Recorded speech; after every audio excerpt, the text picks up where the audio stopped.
आपको प्रश्न पूछना है, आपको प्रश्न पूछना है तो यह प्रश्न पूछिए कि जिन आतंकियों ने हमारी बहनों, हमारी बेटियों का सिंदूर मिटाया, क्या हमारी सेनाओं ने ऑपरेशन सिंदूर में उन आतंकियों के आकाओं को मिटाया? तो इसका उत्तर है हाँ। और आपको प्रश्न पूछना है तो यह पूछिए, आपको प्रश्न पूछना है तो यह पूछिए कि इस ऑपरेशन में क्या हमारे जाबाज सैनिकों को कोई क्षति हुई है? तो उसका उत्तर है नहीं। अध्यक्ष महोदय, लक्ष्य जब बड़े हो, अध्यक्ष महोदय, लक्ष्य जब बड़े हो तो अपेक्षाकृत छोटे मुद्दों पर हमारा ध्यान नहीं जाना चाहिए। लक्ष्य बड़े हों तो छोटे मुद्दों पर, अपेक्षाकृत जो छोटे मुद्दे होते हैं कंपैरेटिवली, उन पर ध्यान नहीं जाना चाहिए, क्योंकि छोटे मुद्दों पर ही ध्यान देते रहने से देश की सुरक्षा और सैनिकों के सम्मान और उत्साह जैसे बड़े मुद्दों से ध्यान हट सकता है, जैसा कि विपक्ष के हमारे कुछ साथियों के साथ हो रहा है। अब चूंकि विपक्ष के मित्र ऑपरेशन सिंदूर को लेकर उचित प्रश्न नहीं पूछ पा रहे हैं, तो उन्हें मैं क्या बताऊं अध्यक्ष महोदय। मैं लगभग 4 डिकेड से अधिक समय से राजनीति में, सत्ता पक्ष हो या विपक्ष हो, अपनी पार्टी हो या दूसरी पार्टी हो, कभी भी किसी के साथ दलगत राजनीति को मैंने शत्रुतापूर्ण तरीके से जिंदगी में नहीं देखा है मैंने अध्यक्ष महोदय। इसलिए आज अगर विपक्ष प्रश्न पूछने में असफल है, मैं विपक्ष को उनके इस काम में थोड़ी सी मदद करना चाहता हूं।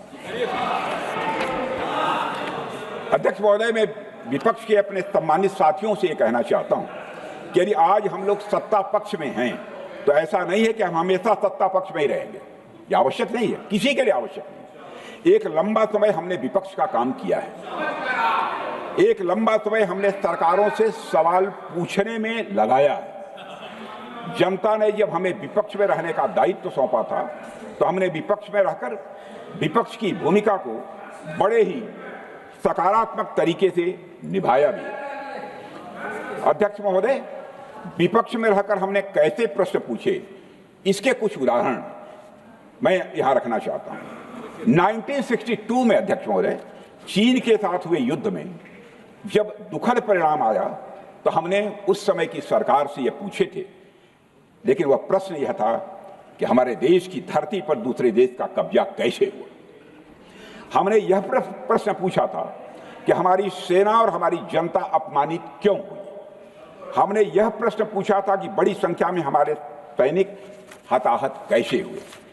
हमने यह प्रश्न नहीं पूछा कि हमारे टैंक, हमारी मशीनें, हमारी बंदूकें क्यों ध्वस्त हो गई। यह प्रश्न हम लोगों ने नहीं पूछा। मशीनों और तोपों की चिंता न करके, मशीनों और तोपों की चिंता न करके अध्यक्ष महोदय, हमने देश की टेरिटरी की चिंता की, हमने देश के सैनिकों की। इसी तरह 71 के युद्ध में, 71 के युद्ध में जब हमने पाकिस्तान को सबक सिखाया, मैं उस समय की सरकार को मैं बधाई देना चाहता हूं। हमने अपने राजनीतिक और सैन्य नेतृत्व की प्रशंसा की। हमने ये नहीं देखा कि किस दल की सरकार है, किस विचारधारा की सरकार है, इसकी चिंता नहीं की कभी। आता isakal.com आहे देशातील नंबर 1 ची मराठी न्यूज वेबसाईट। प्रत्येक अपडेटसाठी isakal.com ला नक्की भेट द्या।